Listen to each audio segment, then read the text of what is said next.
Missão, missão, missão.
Pessoal, isso é um discurso de ódio.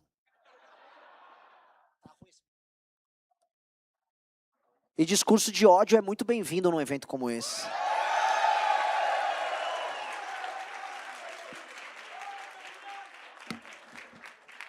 Porque uma verdade precisa ser dita. Se você ficar passivo diante de tudo que está acontecendo diante de você, diante da venda do teu futuro, tocada por uma classe política imunda, se você não tem ódio no seu coração, você é uma ovelha. E nós não estamos aqui para sermos ovelhas. Nós não estamos aqui para aceitar ir para o abate de maneira passiva. Que é o que toda essa turma quer da gente. Vamos ser sinceros. A não presença do Lula e do Flávio nos debates, enquanto eles botam sua militância como um bando de idiotas para ficarem brigando em redes sociais, é sintoma de um jogo que está sendo traçado de maneira muito simples. Não vamos falar da eleição, não vamos tratar de nada, fica quietinho. O Lula vai ganhar a eleição porque o Flávio vai para o segundo turno e vocês vão calar a boca. É basicamente esse o jogo. E o jogo, ele foi muito bem desenhado. Eu lembro que quando eu comecei a me apresentar como pré-candidato à presidência da República no final do ano passado, uma das primeiras coisas que eu fui apurar, porque eu tenho contatos, não só dentro da Casa Branca, mas dentro da direita americana, era: por que diabos o Joesley Batista, vocês sabem quem é, né? Da JBS, manda tanto. 2, como é que o Lula conseguiu fazer aquele acordo envolvendo o Joesley Batista? 3, porque o Joesley Batista, após fazer um acordo via Trump, via Lula, foi ele em nome dos dois para a Venezuela tentar fechar uma saída pacífica do Maduro. O Maduro não quis, o governo americano precisou operar. 4, porque após ser firmado um acordo que beneficiava a família Bolsonaro, que beneficiava o Alexandre de Moraes, que beneficiava o Lula, que beneficiava o Trump e que beneficiava o Joesley Batista, o Tarcísio foi tirado da sua candidatura a presidente, e o Tarcísio tinha chances maiores de vencer o Lula do que o Flávio, e o Flávio foi colocado no lugar. Por que que tudo isso aconteceu? Porque foi firmado um acordo para que o Lula vencesse a eleição e a família Bolsonaro mantivesse a liderança sobre o campo da direita. Ali, no final do ano passado, foi desenhado o destino que seria o destino do Brasil. O acordão PT e família Bolsonaro, para que a gente fique na mão do PT, enquanto a família Bolsonaro manda na oposição. Em grande medida, o acordo funcionou. Eles sustentaram um pseudo-debate político ao longo do começo desse ano, enquanto ambos os grupos estavam envolvidos no escândalo do INSS, e enquanto ambos os grupos estavam envolvidos no escândalo do Banco Master. Olha que legal. Eles estão nos mesmos escândalos de corrupção, eles têm uma linha política que é cada vez mais similar, andam juntos, são amigos dos mesmos ministros do STF. E aí, na maior tranquilidade, acharam que a eleição seria este jogo, que contaria com o Flávio indo para o segundo turno calmamente, Com os outros dois candidatos lá, a presidência, o Zema e o Caiado, tentando achar um espaço, vai que sobrava alguma coisa. E imaginando, isso de acordo com a imaginação fértil do Carluxo, que a gente ia ficar com 0,5, 0,3, 1% nas pesquisas, que é o tamanho que eles davam pra gente. Ah, esses caras são ninguém. O problema é que a gente é a mosca que pousou na sopa deles. A gente começou a crescer, crescer, crescer. E veja só, eu não sou pretensioso a ponto de dizer, já estou pegando o Flávio. Não. Mas só a sombra do nosso crescimento fez esse sujeito chamado Flávio desaparecer de absolutamente todos os eventos em que eu estou presente. Eu não estou brincando.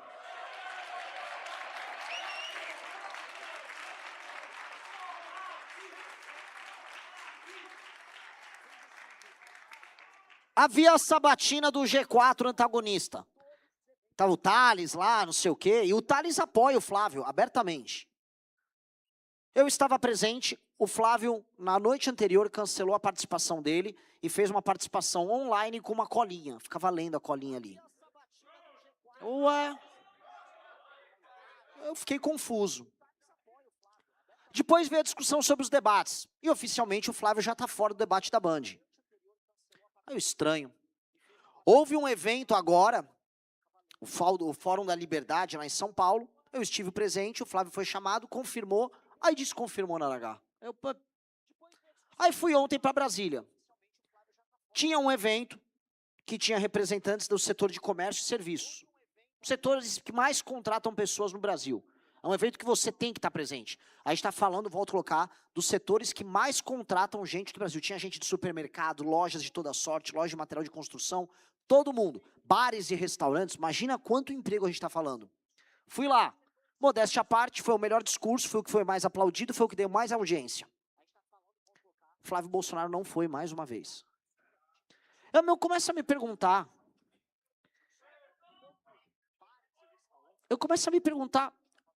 de que material é feito esse cara? Porque veja, o Lula, naturalmente o Lula vai fugir. O Lula já faz isso há várias outras eleições. Desde 2006 o Lula escolhe o debate que ele vai. Isso já não é novidade. O Lula já arrega, não é pra mim, ele já chegou a arregar pro Alckmin no primeiro turno. O Lula não é muito bom disso. Inventaram pra gente a história que o Lula é um grande debatedor, que o Lula é um grande orador. Não é. Não é. Ele fica falando umas besteiras ali, mas isso não significa ser um orador. Isso não significa você ser alguém que inspira. E tampouco significa que você vai num debate falar o que precisa ser dito na intensidade que as pessoas precisam ouvir. Então eu estou guardando o Lula numa caixinha aqui. Agora o senhor Flávio Bolsonaro precisa ir nesses lugares. Porque, em tese, ele pertence à oposição. Nós todos somos oposição ao petismo. Todo mundo que está aqui, vocês são candidatos de oposição. Eu sou candidato à presidência de oposição. Quem se opõe a algo, necessariamente tem que aparecer. Porque quando você se cala, você consente. O bolsonarismo, quando não se apresenta para falar nada em lugar nenhum, ele consente. Oposição ele não é. Isto é o básico. Quando eles aceitam isso, é porque naturalmente eles consentem com o jogo de cartas marcadas.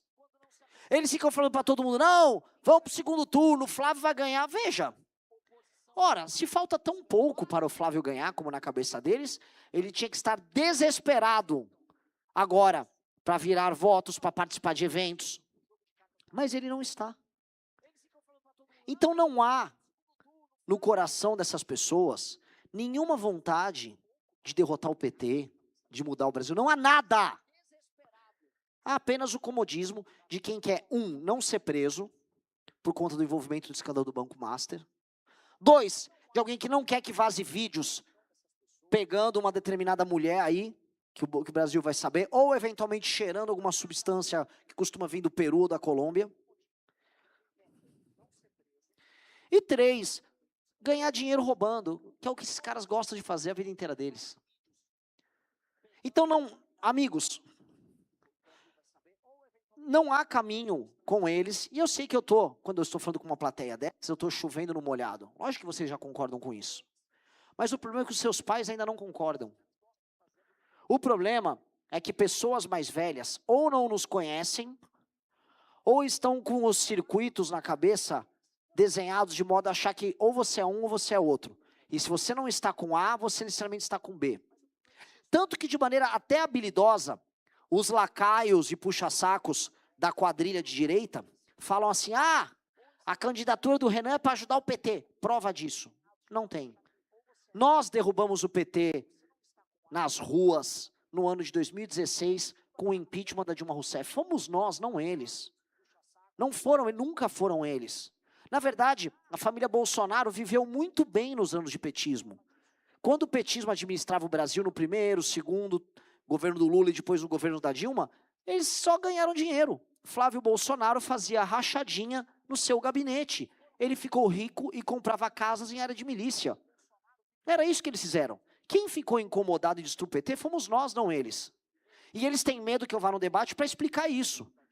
Que enquanto nós enfrentávamos o PT e íamos a pé até Brasília para fazer o impeachment da Dilma, o Flávio Bolsonaro era a base de um político corrupto chamado Pezão no Rio de Janeiro e roubava dinheiro público com um funcionário fantasma no gabinete. E aí ele quer falar, não, eles estão ajudando o PT. Mas isso ainda cola entre pessoas mais velhas e entre pessoas mal intencionadas. As mais velhas, porque elas ficaram, volta a colocar, com a cabeça presa nessa coisa de é um ou outro. E as pessoas mal intencionadas, porque vagabundo que nasceu para ser vagabundo não tem jeito. Vagabundo é vagabundo. Nós temos que convencer nossas mães e nós temos que convencer nossos pais, nossos tios, nossas avós, todo mundo ao redor. Nós temos já a maior militância das eleições. Nós só estamos agora figurando de 6 a 11% nas pesquisas. Isso eu estou pegando uma média geral aqui. Que vai da Palver até o Datafolha. Nós estamos figurando com esses números só por conta do tamanho da militância. Não é mérito meu, não é mérito do escritório nosso lá de São Paulo. É mérito de uma militância que entendeu, nós temos uma identidade, nós temos uma proposta para o Brasil, e nós não vamos perder o nosso tempo apenas falando, sou antipetista, sou anti-Bolsonaro. Houve um momento em que a gente até tinha uma camiseta que era nem Lula nem Bolsonaro. Vocês lembram disso? Nós não somos nem Lula nem Bolsonaro, nós somos missão. O que eu quero dizer é, nós somos algo, nós temos valores, nós temos propostas, nós temos filosofia, nós temos imaginação de Brasil, nós temos visão de mundo. Se me colocarem numa entrevista para ficar falando 1 hora sobre qual é o papel do Brasil num mundo que está dividido entre China e Estados Unidos, nós vamos saber explicar numa boa, porque nós imaginamos, discutimos, escrevemos revistas, artigos.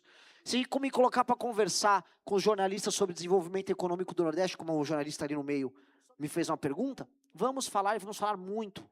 Se falarmos qual é o papel do Centro-Oeste, qual é o papel do agro brasileiro como força geopolítica na Bolívia, Paraguai, etc., vamos falar. Quer falar de vamos falar. Reforma da Previdência, vamos falar. Vamos falar de tudo, porque nós nos preparamos muito mais do que esses caras. E não só nos preparamos para essa eleição. Nós somos um grupo político que tem identidade. E essa é a maior novidade política do Brasil desde o surgimento da bosta do PT. Nós somos a maior novidade política deste país desde o surgimento do maldito petismo. Porque o PT, vejam,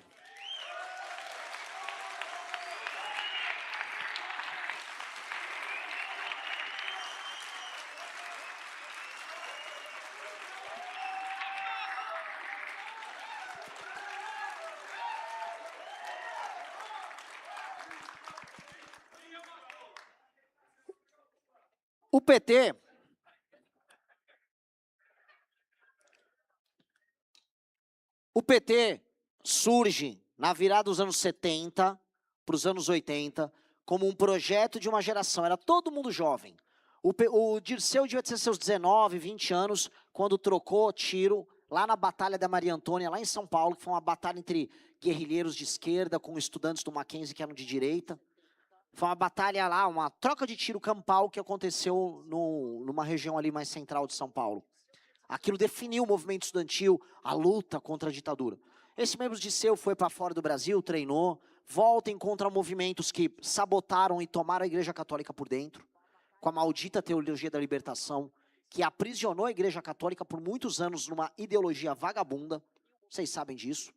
Se juntou com o movimento operário de onde surgiu o Lula, com os movimentos estudantis, com parte da intelectualidade brasileira, e tinha grandes intelectuais na fundação do PT. Cito Sérgio Buarque de Holanda, autor de Raízes do Brasil, que é um dos livros que mais me influenciam, baita de uma obra. Cito Raimundo Faoro, ou seja, eles juntaram um projeto geracional que envolvia de intelectual a sindicalista, de estudante a artista, montaram um partido político em 1980, penaram, quase ganharam a eleição de 89, e dali em diante tomaram o pau do Fernando Henrique até vencer em 2002. Se vocês olharem direitinho, desde a primeira eleição da redemocratização até 2022, as eleições brasileiras foram pautadas pelo PT, e a reação ao PT é a coisa mais triste que possa existir, que é o antipetismo. Não é nem o PSDB, é o antipetismo. E por que o antipetismo é triste? Porque quando, eu já falei isso em vários eventos, quando você se define como negação de algo, você não é nada. Você não é nada. Para quem aqui é de exatas, tem matéria e antimatéria. Você é antimatéria? Nós não temos que ser negação do petismo. Nós temos que ser algo. E aí veja a nossa história. Impeachment da Dilma, 2016. Apoio à época à Operação Lava Jato. Fizemos as manifestações que em 18 levaram o Lula para a cadeia, junto com a Operação Lava Jato. Quando vem um governo de direita, tomado de bandido retardado, bandido de QI baixo, a gente se opôs e quase acabamos. Deram a gente como acabado, como morto. Resilientes, criamos nossa revista, criamos o nosso aplicativo, criamos a nossa militância, a nossa academia de formação e criamos nosso próprio partido. Aí, de repente, aparecemos na eleição e, do ponto de vista ideológico, não estou falando no final da eleição, hoje, somos uma das 3 forças ideológicas do Brasil. O Brasil hoje é discutido por direita bolsonarista, que é mongol, que não tem literatura, que não tem tradição de nada. Ele só ficou, mito.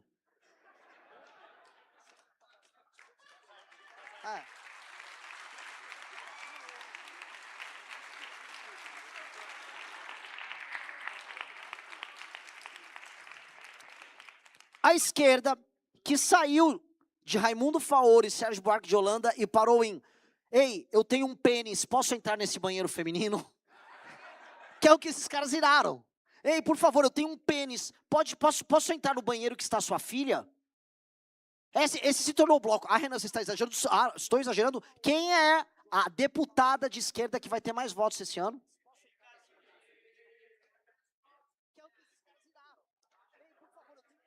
Veja as discussões da esquerda brasileira. Quando não são essas discussões sobre esses temas, a discussão vai pro vamos voltar com o comunismo aí, Jones Manuel, essas coisas. E nós, que temos livro de proposta, que temos uma visão muito diferente de desenvolvimento econômico do Brasil, que queremos reconciliar a história brasileira, que temos orgulho das nossas raízes, que temos orgulho das nossas origens, que imaginamos que podemos ser uma das 5 maiores nações do mundo, que mesclamos uma perspectiva econômica que vai desde o precisamos industrializar e o Estado vai ter um papel nisso, com vamos cortar gasto como se não houvesse amanhã para fazer os juros baixar, que a gente acredita na iniciativa privada pra caramba, mas acha que o Estado também tem que investir, que vai matar bandido como se não houvesse amanhã.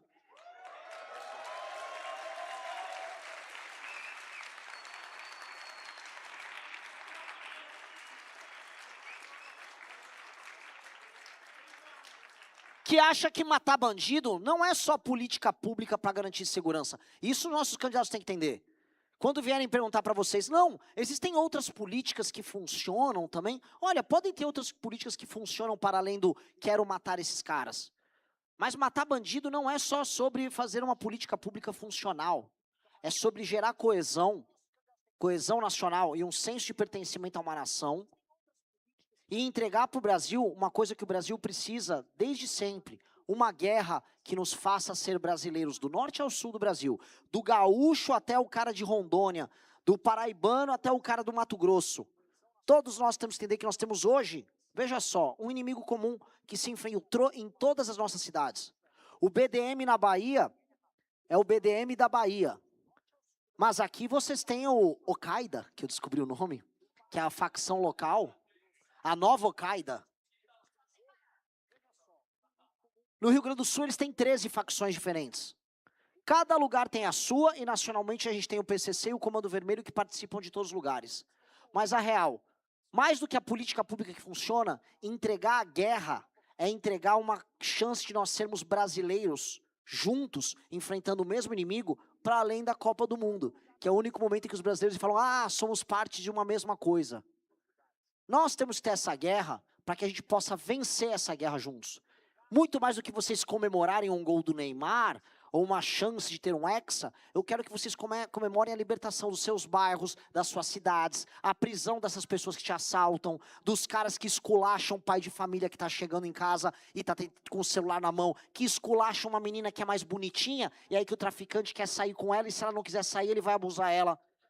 Eu quero acabar com esses caras, vocês querem acabar com esses caras, a galera lá no Pará quer acabar com eles, no Rio Grande do Sul quer acabar com eles.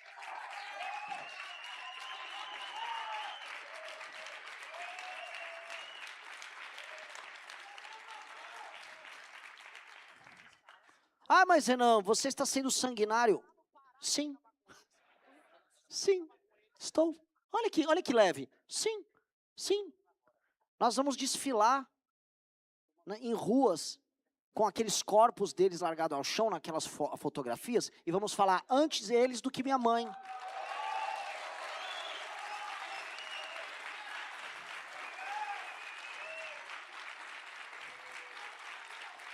E só um ponto que é fundamental. E sabe qual é o resultado disso? Sabe qual é o resultado disso? É a gente começar a viver num país em que a gente tem o mínimo da normalidade que a gente encontra quando a gente visita qualquer vizinho nosso. Sabia que se eu for para o Paraguai, é mais seguro do que andar nas ruas daqui do Brasil? Sabia que se eu for para assim, se eu comparar com o Uruguai, assim, o Uruguai é mais seguro do que a Europa. A Argentina também. Nossos vizinhos, se eu for falar do Chile, mesma coisa. Nossos vizinhos não vivem o inferno que a gente vive. A gente aceita esse inferno. Vocês aqui na Paraíba têm um índice de 29 homicídios a cada 100 mil habitantes. São Paulo, que eu acho que está em primeiro, ou melhor, assim, em termos de homicídio, são 5. 5,2. O que eu estou sabendo é que vai cair para 4, alguma coisa. Um país sério, como os Estados Unidos, acho que é 4,9. Vocês estão sendo alvo de um genocídio. Vocês estão morrendo. A gente nem se liga. Aqui na Paraíba vocês estão morrendo e morrendo muito. E quem falou isso? É uma guerra só de um lado. Porque não existe guerra pior do que aquela em que um lado sabe que é guerra e o outro finge que não tem um problema. Quando você finge que não tem competição, quando você finge e você tenta negar que existe algo muito mal acontecendo contra você, você permite que aquele mal chegue contra você. Veja, muitos jornalistas falam para mim, Renan, tem que falar de violência contra a mulher. Mas, em grande medida, boa parte da violência que acontece contra a mulher no Brasil, ela não é reportada. Tem 250 mil casos reportados por ano de violência contra a mulher. Mas, no mínimo, a gente deve ter uns 500 mil casos. Porque, por vezes, a mulher tem medo de reportar, ou se acostuma com uma cultura de violência no relacionamento dela. Nesse caso, a mulher não é também uma parábola para a população brasileira? Que a gente começa a aceitar que esculachem a gente, que batam na gente, que assaltem a gente no meio da rua, que matem nossos parentes.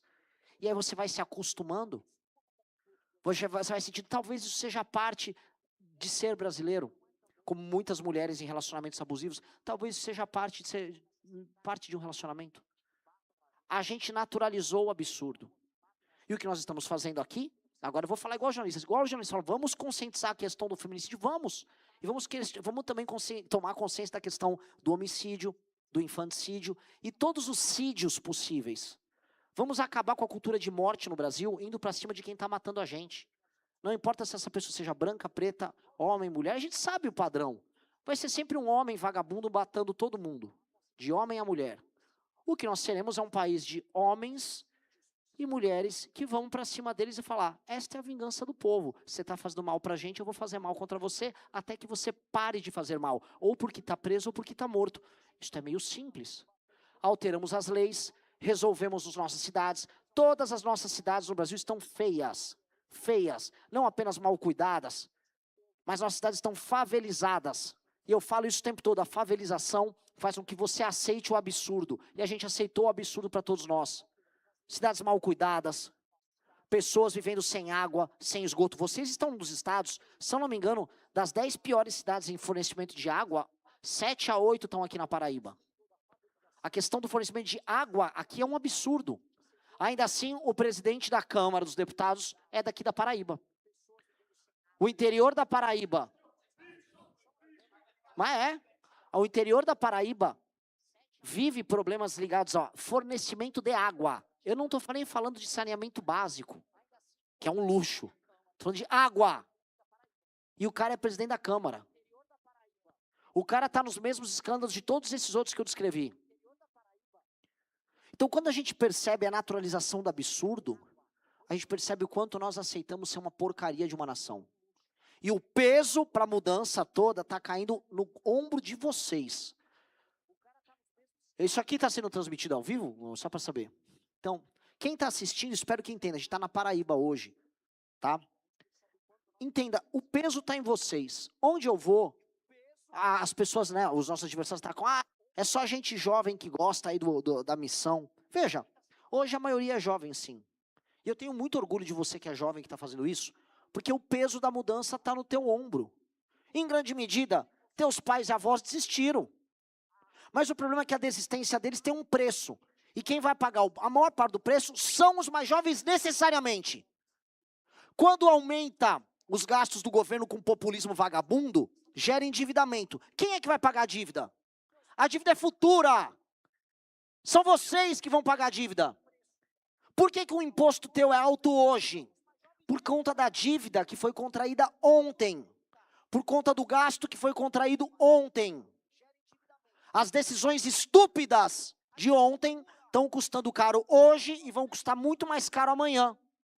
É por isso que vocês não conseguem comprar a casa, não conseguem comprar um carro, não conseguem fazer um planejamento. Comprar um celular virou um ato heróico. Então os mais jovens precisam se rebelar. E nós precisamos ir juntos até o final. A gente tem que ser intransigente nessa eleição. Intransigente. Ninguém está falando por vocês. Intransigente. Eu não quero saber o percentual que eu vou aparecer nas pesquisas até o último dia nas urnas. E ninguém tem que pensar nisso. A gente só tem que fazer o nosso trabalho. Se eu ganhar a eleição, é continuar fazendo o mesmo trabalho, passar as reformas, destruir o crime e ir para a próxima. Se não ganhar algo que eu não imagino, nós vamos olhar para frente e continuar indo, sem tergiversar, sem ser bonzinho com quem quis o nosso fim, sem querer se aliar com quem não se uniu a nós. Nós defendemos o que é certo, nossas propostas foram praticamente todas copiadas pelos nossos adversários nessas eleições.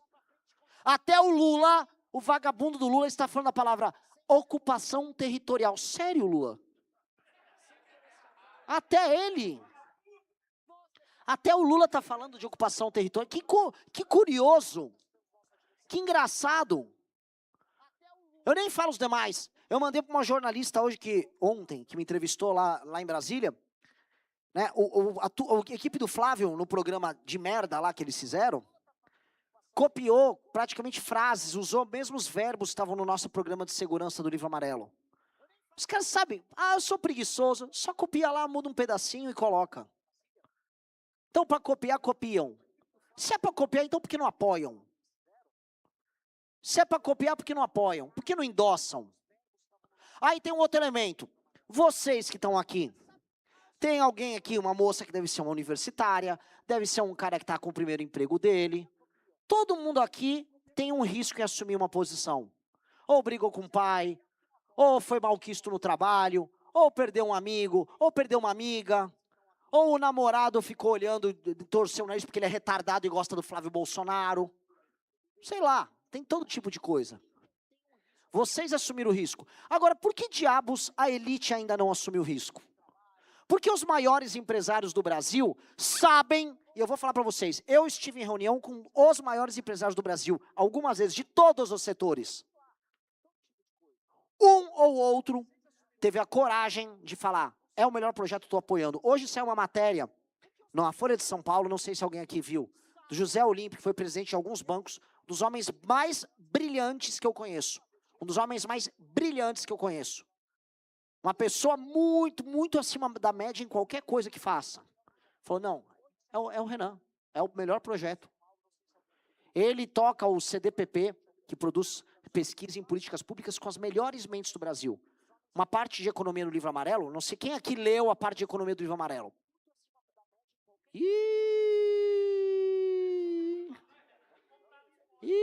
É aqui, alguém leu? Ó, esse aqui tá, ela leu. Vocês devem ter visto que é citado, o CDPP. Olha, nossa pesquisa foi feita junto com o CDPP. O Olímpio endossou. Stuberger, também um dos homens mais brilhantes do mercado financeiro, endossou. Blairo Maggi, o rei da soja no Brasil, endossou. Agora, tirando eles, cadê os demais? Os demais sabem que o nosso projeto é melhor. Mas tem medo de correr o risco que vocês estão correndo. Isso não é papel de elite. Elite corre risco, elite lidera. Não adianta a elite no sigilo falar é o melhor projeto e publicamente ficar na moita. A elite está ficando na moita. A elite está com medo. E a elite vai terminar com medo governada pelo PT, que vai expropriar a elite lentamente. Ou se aliar a ela e os dois ganham dinheiro. Essa é a regra do jogo. Então aqui, já que a gente está ao vivo, só uma bronca e uma convocação. Não adianta gostar de mim no sigilo.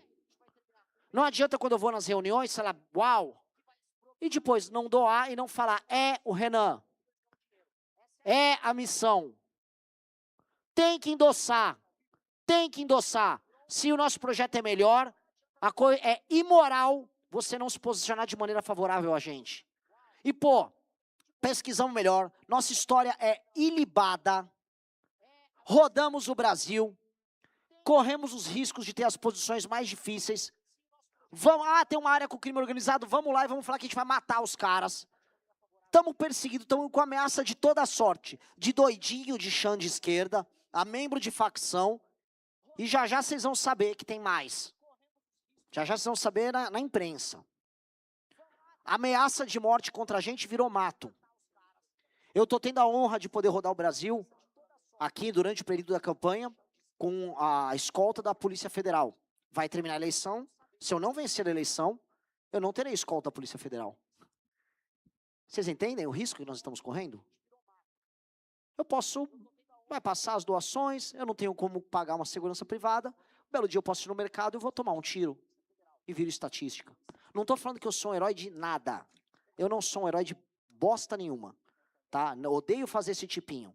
O que eu estou falando, entretanto, é, se nós tínhamos que passar os sinais de que nós somos sérios e acreditamos muito naquilo que nós falamos, os sinais estão todos na mesa. Estão ou não estão? Então, se os sinais estão na mesa, que a elite brasileira corra pelo menos 1/10 do risco que nós estamos correndo. 1/10 do risco que vocês correm quando vocês vão na rua andar, às vezes vão na padaria, vão para a escola, vão para a faculdade, vão para o trabalho e correm o risco de ser assaltados. Porque a elite não corre esse risco. E se a elite não corre o risco de vocês e não corre o meu risco, a elite não tem o direito, 1, de julgar a gente e 2, de opinar caso a gente não vença a eleição. É obrigação dela endossar, porque a elite brasileira já sabe que é o melhor projeto. Obrigação. E digo mais, por muito menos a elite brasileira já se aliou a projetos horrorosos e corruptos, por conveniência. Já se abraçaram com o petismo, já se abraçaram ao Paulo Guedes e ao bolsonarismo. É hora da elite se abraçar àquilo que dá certo, aquilo que é o correto, ao nosso projeto. E vocês, eu volto a repetir, é geracional. Vocês são o motor disso. Lembra que eu falei para vocês que o petismo se tornou, dos anos 80 em diante, a força. Eles foram o motor da história brasileira. A gente tem que reconhecer isso dos nossos inimigos. Os nossos inimigos são tão poderosos a ponto deles terem nos governado por tanto tempo, que eles foram o motor da história política do Brasil. Mesmo quando o presidente era Fernando Henrique, mesmo quando o presidente era Bolsonaro, ou quando o presidente era Collor ou Temer. Pararam para pensar nisso? E o que eles fizeram? Pegaram um projeto de uma geração, o sonho errado dessa geração, e fizeram disso projeto de poder. Eu estou vendo algo do ponto de vista da força, da energia, surgindo em todos os lugares que eu vou no Brasil. Nós estamos fazendo isso. Nós estamos lutando auditórios, praças, eventos, ginásios, hotéis, com uma juventude que entendeu que este é o projeto da geração dela. Então, claramente, nós somos o motor da história brasileira de agora em diante. Nós somos o motor de todos os fatos que vão definir a história do Brasil nos próximos 30, 40, 50 anos. E nós não temos o direito de errar. E nós não vamos errar. Muitos de vocês que estão aqui vão lembrar deste momento como o começo de uma guerra, que no final vocês venceram, que vocês retomaram o controle sobre o país de vocês.